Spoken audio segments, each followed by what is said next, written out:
नमस्कार, आपका बहुत बहुत स्वागत है। मैं हूं आपके साथ वर्षा शर्मा और रुक करेंगे उत्तर प्रदेश की खबरों की ओर।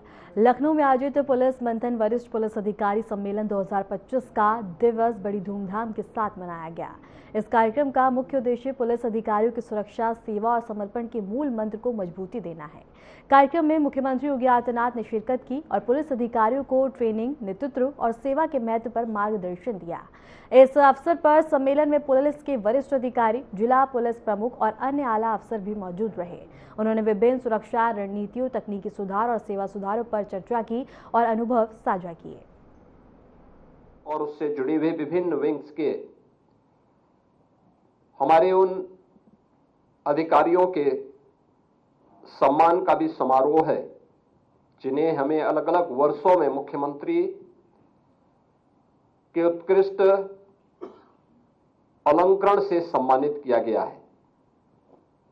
मैं उन सभी पुलिस कार्मिकों और अधिकारियों को हृदय से बधाई देता हूं जिन्हें 2023-24, 24-25 और 25-26 के यह मुख्यमंत्री उत्कृष्ट अलंकरण से अभी यहां पे सम्मानित किया गया है। मैं उनको और उनकी पूरी टीम को, उनके परिवार के सभी सदस्यों को इस अवसर पर हृदय से अपनी बधाई देता हूं, अपनी शुभकामनाएं देता हूं।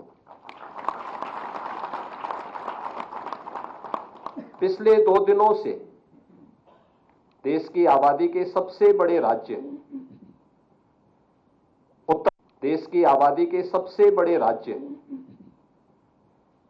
उत्तर प्रदेश में पुलिस मंथन के इस विशेष कार्यक्रम को हम लोगों ने आगे बढ़ाया है। और आप जानते हैं कि इसकी प्रेरणा का स्रोत है आदरणीय प्रधानमंत्री जी की डीजीज और आईजीपी की कॉन्फ्रेंस।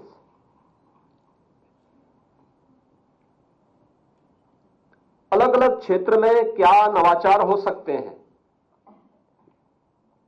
और वे नवाचार हमें कैसे समसामयिक चुनौतियों से जूझने और उसके अनुरूप अपनी रणनीति तैयार करने के लिए कैसे तैयार कर सकते हैं, उसी पर आधारित था यह पुलिस मंथन का कार्यक्रम।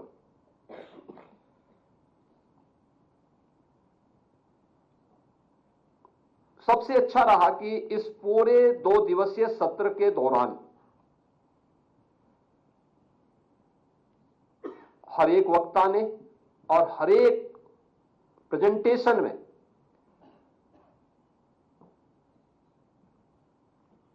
टाइम और स्पेस दोनों का ध्यान रखा। यानी जिसे आप कह सकते हैं कि यूपी पुलिस अपने समय के प्रति समयबद्ध है, यह उसका एक उदाहरण यहां पर देखने को मिला है, जिसमें प्रस्तुतिकरण के जो आधार थे, बीट पुलिसिंग,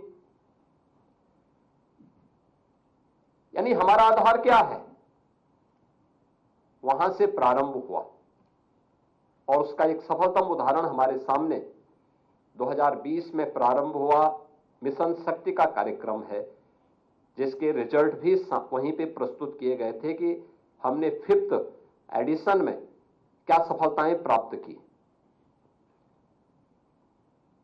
इसके उपरांत महिला और बाल सुरक्षा से संबंधित जो अपराध हैं, मानव तस्करी से जुड़े हुए जो चुनौतियां हैं हम सबके सामने, इससे संबंधित एक यहां पे सत्र हुआ था।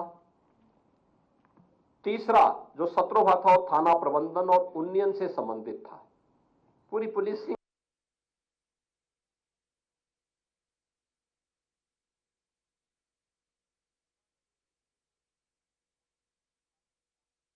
और इस कार्यक्रम में बता दें कि सीएम योगी आदित्यनाथ ने तमाम जानकारियां साझा की। जहां सीएम योगी आदित्यनाथ सम्मेलन में मौजूद हैं और यहां बता दें कि तमाम सुझाव भी दिए गए हैं और इसके साथ ही बड़ी धूमधाम से ये मनाया गया है। लखनऊ में आयोजित पुलिस मंथन वरिष्ठ पुलिस अधिकारी सम्मेलन 2025 का द्वितीय दिवस बड़ी धूमधाम के साथ मनाया गया।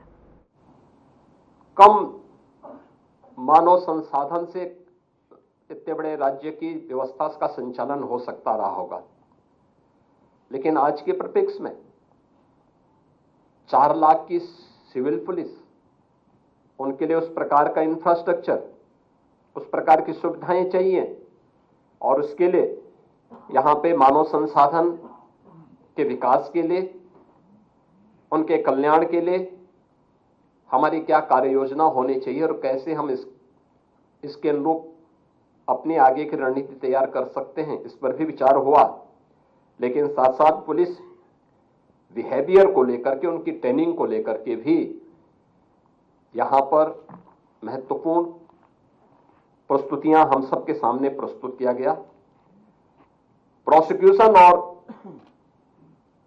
कारागार के बारे में भी यहां पे एक महत्वपूर्ण सत्र आयोजित हुआ। CCTNS-2, न्याय संहिता और फॉरेंसिक पर आधारित भी एक महत्वपूर्ण सत्र हम सबके सामने यहां पर था, जिस पर इसके जो अधिकृत वक्ता थे, उस फील्ड के एक्सपर्ट थे, उन्होंने भी अपने महत्वपूर्ण विचारों से इस पूरे कार्यक्रम को और रोचक बनाने में अपना योगदान दिया।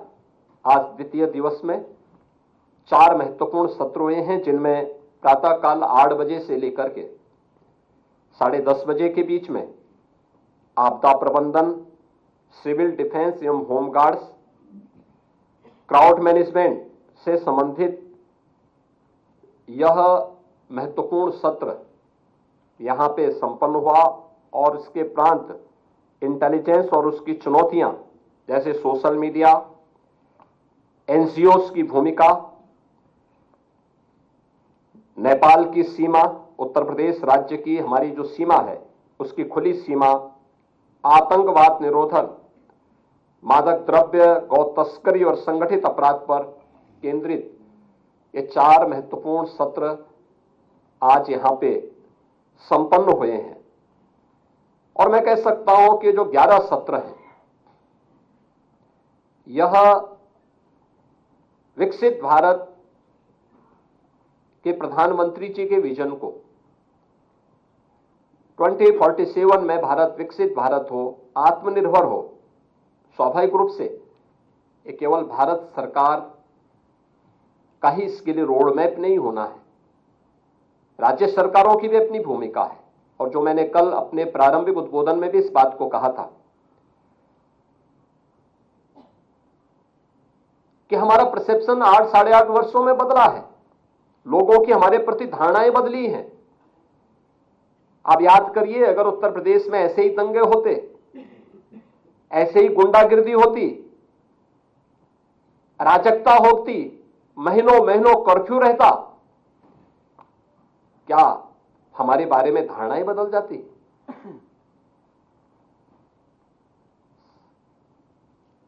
हमने उस धारणा को बदलने के लिए प्रयास किए, आउट ऑफ बॉक्स सोचा,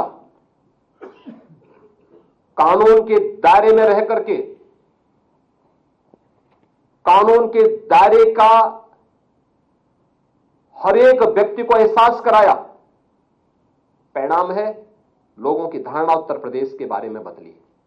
हर व्यक्ति किसी भी फील्ड का हो, आज उस बात को मानता है कि हां, उत्तर प्रदेश में परिवर्तन हुआ है। अगर सुरक्षा नहीं होती तो हमारा इंफ्रास्ट्रक्चर इतना मजबूत नहीं होता। देश के अंदर एक्सप्रेसवे, आज मैं दावे के साथ कह सकता हूं कि उत्तर प्रदेश देश के अंदर 55% एक्सप्रेसवे उत्तर प्रदेश के अंदर है। उत्तर प्रदेश के अंदर और पिछले 9 वर्षों के अंदर ये सभी एक्सप्रेसवे तैयार किए गए हैं।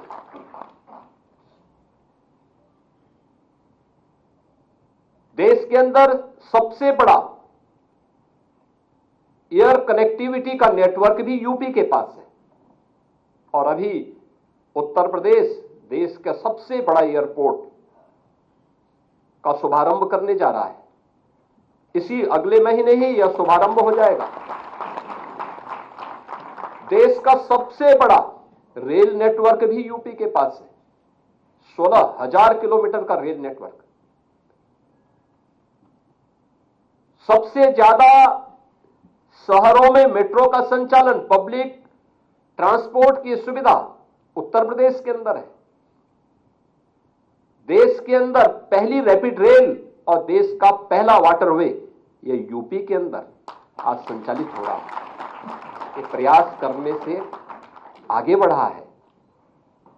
लेकिन उसकी नींव है, आज हर व्यक्ति यहां आता है, हर व्यक्ति निवेश करने को तैयार है, इसलिए क्योंकि उसको लगता है कि सुरक्षा है, उसको लगता है कानून का राज है, कोई चीटिंग नहीं होगी, किसी भी स्तर पर धोखा नहीं होगा, सुरक्षा का एहसास होता है। और उसके लिए जब उस प्रकार का वातावरण बनाया गया तो वह व्यक्ति इसके लिए तैयार हो पाया, और इसीलिए आज यहां निवेश भी है तो उसके अनुरूप हमने एम्प्लॉयमेंट भी दिया है। आप देखिए कितना पारदर्शी तरीके से हमने किसी का चेहरा नहीं देखा, किसी की जाति नहीं देखी, किसी का मत और मजहब नहीं देखा। अगर योग्य है ये उसका अधिकार है। वेलफेयर की स्कीम में अगर वो यूपी का नागरिक है, यूपी में रहता है, भारत का नागरिक है, उसको वेलफेयर स्कीम का लाभ मिलना चाहिए। लेकिन जहां पर किसी ने कानून को ठेंगा दिखाने का प्रयास किया तो कानून ने उसको उसी प्रकार से उसकी गिरेबान को पकड़ने का काम भी किया है, और यह उत्तर प्रदेश ने करके दिखाया है। आज जिसका उदाहरण देश के अंदर अलग अलग राज्यों में भी लोग उदाहरण के रूप में प्रस्तुत करने का प्रयास कर रहे हैं। लेकिन वहां पर भी मीडिया, हम नहीं बोल रहे हैं लेकिन मीडिया उसको बोलते हैं यूपी मॉडल आ गया। ये प्रयास करने से होता है, आउट ऑफ बॉक्स जब हम कार्य करने का प्रयास करते हैं तब इस प्रकार की चीजें सामने आती हैं। और वह आज हम सब के लिए, मेरा मानना है, एक महत्वपूर्ण, हमारे लिए यह एक दस्तावेज बनने जा रहा है। याद करिए, इसी उत्तर प्रदेश में आदरणीय प्रधानमंत्री जी ने डीजीपी और आईजीपी कॉन्फ्रेंस में इस बात को कहा था, स्मार्ट पुलिसिंग का एक विजन देश को दिया था। और उस समय उन्होंने कहा था कि स्मार्ट पुलिसिंग के सूत्र भी उन्होंने उस समय बताए थे। और मुझे लगता है हर पुलिस अधिकारी, हर पुलिस कार्मिक को उसको अपने जीवन का मंत्र बनाना चाहिए। उन्होंने कहा था कि स्मार्ट पुलिसिंग का मतलब क्या है? Strict and sensitive, modern and mobile, alert and accountable, reliable and responsive, techno savvy and trained. यह सूत्र हमें कानून प्रवर्तन के भविष्य के लिए निरंतर और स्पष्ट मार्गदर्शन भी यह हम सब का करता है। यानी भविष्य की चुनौतियों के प्रति हम सबको सदैव तैयार रखता है। इस दृष्टि से हमें इन सभी बातों को अपने जीवन का हिस्सा बनाना पड़ेगा। थाना प्रबंधन से जुड़ा हुआ सत्र, जिसके बारे में मैंने पहले भी कहा, वास्तव में हमारी नींव है। हमारा व्यवहार कॉमन मैन के प्रति क्या है, ये केवल हमारी संवेदनशीलता को ही प्रदर्शित नहीं करता, हमारे लिए ह्यूमन इंटेलिजेंस का भी वह एक माध्यम बनता है। मैं आपको बताऊं, मेरे सामने, मेरे पास जितनी भी सूचनाएं आती हैं, ज्यादातर मैं ह्यूमन इंटेलिजेंस के माध्यम से मुझे जमीनी हकीकतों की जानकारी मिल पाती है, क्योंकि मैं इसीलिए जनता दर्शन कार्यक्रम में नियमित रूप से जाता हूं। एप्लीकेशन उसकी वो शिकायत नहीं करता, और मुझे इस चीज पे अचानक मुझे अच्छा नहीं लगता जब कोई किसी एक दूसरे की शिकायत करता है। लेकिन मैं उसकी एप्लीकेशन को देख करके, उसकी प्रार्थना पत्र को देख करके, उसकी पीड़ा को देख करके समझ सकता हूं कि जमीनी धरातल पर क्या हो रहा है, और जमीनी हकीकत के बारे में मुझे जानकारी मिलती है। और इसलिए ह्यूमन इंटेलिजेंस यह आज हम सबका एक सबसे बड़ा हथियार है, और इसका हम बेहतर तरीके से उपयोग कर सकते हैं। इसके लिए हमें संवाद बनाना पड़ेगा।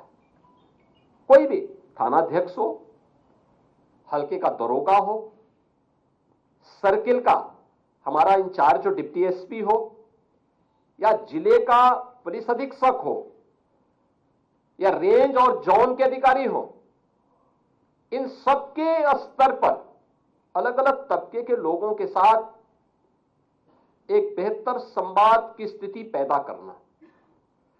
अक्सर होता क्या है, पर्व और त्योहार के दौरान हम पीस कमेटी की बैठक बुलाते हैं, शेष अन्य अवसरों पर हम इन सभी बातों को विस्मृत सा कर देते हैं, भूल से जाते हैं। मैं बार बार कहता हूं कि आप जब जिले में जा रहे हैं तो तो एक बार जनप्रतिनिधियों से बातचीत कर लें। महीने में एक बार आप उनके साथ बैठ जाएंगे। मैं मानता हूं जनप्रतिनिधि इस लोकतांत्रिक व्यवस्था की एक महत्वपूर्ण कड़ी है, हम उसको नजरअंदाज नहीं कर सकते। लेकिन अगर हम वास्तविक स्थिति के बारे में उसे अवगत कराएंगे तो कोई भी जनप्रतिनिधि गलत कार्य के लिए नहीं बोलता, लेकिन हमें अवगत कराना पड़ेगा, बताना पड़ेगा। हम संवाद नहीं करेंगे, हम उनके साथ चर्चा नहीं करेंगे, सही तथ्यों से अवगत नहीं कराएंगे, तो स्वाभाविक रूप से उसके सामने जो पीड़ित आ रहा है वह पीड़ित ही अपनी बात को जब बोलता है तो लोग ये मानते हैं कि यही सच है।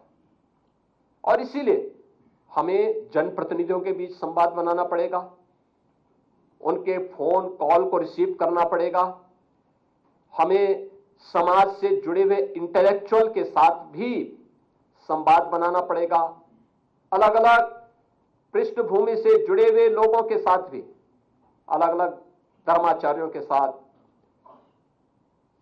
उद्यमियों के साथ, व्यापारियों के साथ एक बेहतर समन्वय हो। रूटीन का कार्य मत बनाइए, कुछ आप उनके बीच जाइए, कभी वे आपके पास आए, बैठ करके चर्चा हो, एक औपचारिक चर्चा, अनौपचारिक रूप से संवाद, डायलॉग, बहुत सारी चीजें आपको जमीनी धरातल की प्राप्त होंगी। केवल मुख्यालय पे बैठ करके हम पुलिसिंग नहीं कर सकते, और इस दृष्टि से हमें इस संवाद को और प्रभावी करना पड़ेगा। थाना, सर्किल और पुलिस लाइन, इन तीनों में भी बेहतर समन्वय हो। देखिए, मैं अक्सर कहता हूं कि घटना घटित होती है कहीं पे, हम थाना इंचार्ज को जवाबदेह बनाते हैं। सर्किल की भूमिका क्या है? सर्किल समन्वय बनाने में कितना योगदान दे पा रहा है? हमने कभी उस पर ध्यान नहीं दिया। कानपुर में अधिवक्ताओं के हित में किए गए बड़े प्रस्ताव लेकर एक प्रतिनिधिमंडल ने मुख्यमंत्री योगी आदित्यनाथ से मुलाकात की। मुख्यमंत्री के सरकारी आवास पर हुई इस बैठक में गोविंद नगर विधायक सुरेंद्र मैथानी और अधिवक्ता पंडित रविंद्र शर्मा सहित प्रतिनिधिमंडल शामिल था। बैठक के बाद मीडिया से बात करते हुए अधिवक्ता रविंद्र शर्मा ने बताया कि उन्होंने मुख्यमंत्री के समक्ष अधिवक्ता समुदाय की 6 प्रमुख मांगें रखी हैं। अधिवक्ता शर्मा ने बताया कि सीएम ने इन सभी प्रस्तावों पर गंभीरता से विचार करने और संबंधित विभागों से परामर्श करने का आश्वासन दिया है।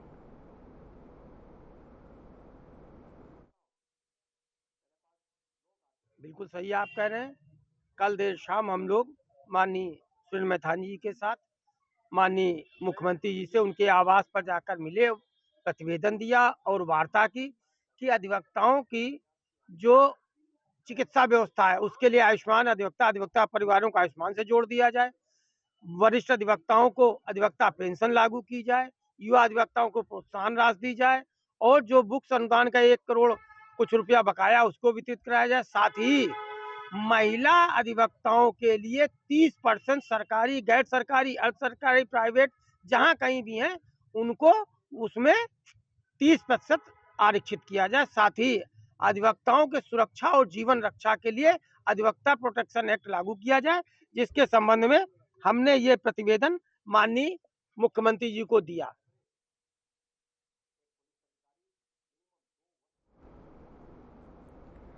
कृषि मंत्री सूर्य प्रताप शाही अपने गृह जनपद देवरिया के दौरे पर विकास भवन की गांधी सभागार में प्रेस वार्ता के लिए पहुंचे। इस दौरान उन्होंने किसानों के हितों से जुड़े खाद, धान खरीद और गेहूं उत्पादन जैसे मुद्दों पर सरकार की उपलब्धियां गिनवाई। कृषि मंत्री ने दावा किया कि देवरिया में खाद की कोई कमी नहीं है और कृषि अभाव पैदा करने वालों के खिलाफ सख्त कार्रवाई के निर्देश दिए गए हैं।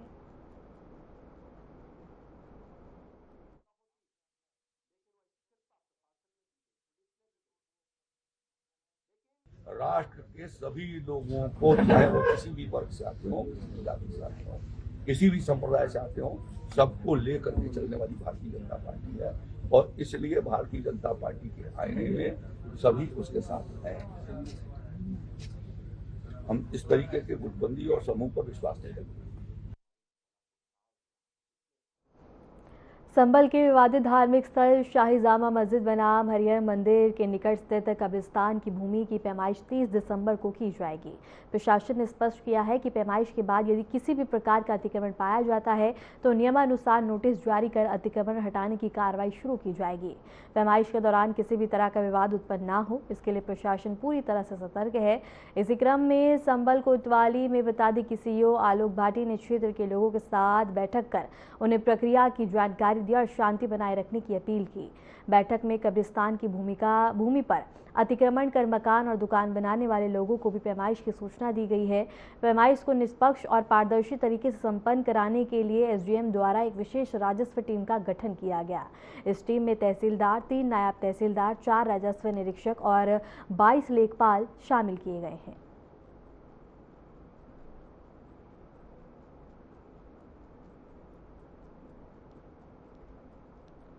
बुलंदशहर के खुर्जा क्षेत्र में नौकरी का झांसा देकर ठगी किए जाने का गंभीर मामला सामने आया। आरोप है कि एक फर्जी कंपनी द्वारा पैकिंग का काम दिलाने के नाम पर हजारों लोगों से करोड़ रुपए की ठगी की जा रही थी। पीड़ितों के अनुसार कंपनी ने नौकरी का लालच देकर लोगों को बुलाया और उनसे अवैध तरीके से पैसे वसूले। ताजा मामला सीतापुर से आए 4 युवकों से प्रति व्यक्ति 15-15 हजार रुपए लिए गए। इसके बाद तो उन्हें कोई काम नहीं दिया गया और ना ही पैसे वापस किए गए। घटना के बाद पीड़ित युवक खुर्जा नगर कोतवाली पहुंचा और पूरे मामले की लिखित शिकायत पुलिस को सौंपी। यह मामला खुर्जा कोतवाली नगर क्षेत्र के कालिंदी कुंज के सामने का बताया जा रहा है। पुलिस ने तहरीर के आधार पर मामले की जांच शुरू कर दी है। वहीं इस घटना के सामने आने के बाद इलाके में हड़कंप मच गया है और अन्य पीड़ितों के सामने आने की भी आशंका जताई जा रही है। और इसके साथ ही बता दें कि नौकरी देने के नाम पर ठगी करने का मामला सामने आया है, जहां बता दें कि ठगी होने के बाद पीड़ित बता दें कि कोतवाली पहुंचे, जहां उन्होंने लिखित मामला दर्ज करवाया है। सर जी, हमें धोखे से बुलाया गया यहाँ और हमसे पैसे लिए गए और काम दिखाया गया। ये अपना कॉस्मेटिक का बोल रहे थे कंपनी है, वहाँ मतलब पैकिंग करना है और मतलब 20,000 सैलरी है। तो हमको 3 महीना हो गया है, हम तब से कर रहे हैं, अभी तक एक पैसा नहीं मिला है। हमने जमा किए थे 15,000, वो भी नहीं मिले हैं। वो बोले थे खाने रहने के लगे हैं, तो मैं बोला ठीक है 20,000 सैलरी मिलेगा तो ठीक है। तो अभी हमको 3 महीना हो गया, कुछ नहीं मिला है और फिर हमको धमकी देते हैं।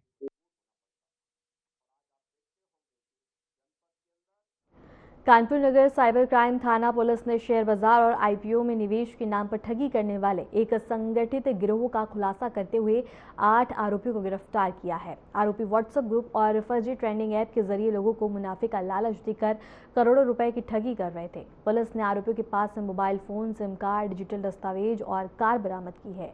साथ ही क्रिप्टो करेंसी में किए गए लेन देन की भी जाँच की जा रही है। पुलिस ने आम जनता से सतर्क रहने और निवेश से पहले सत्यापन करने की अपील की है।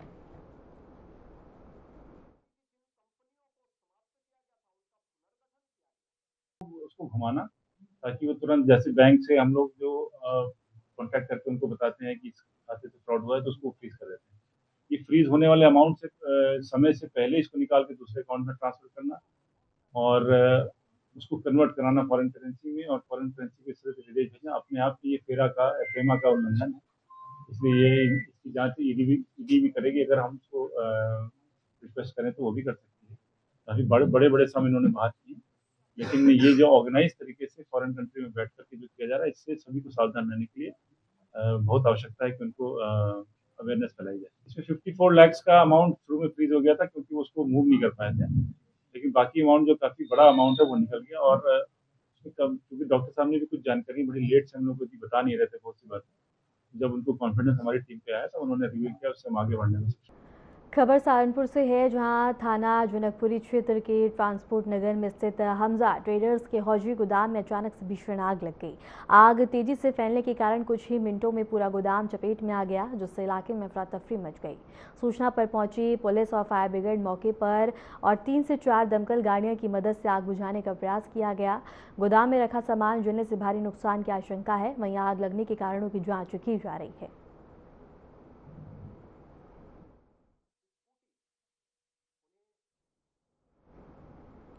फिलहाल के लिए उत्तर प्रदेश की खबरों में इतना ही। नमस्कार।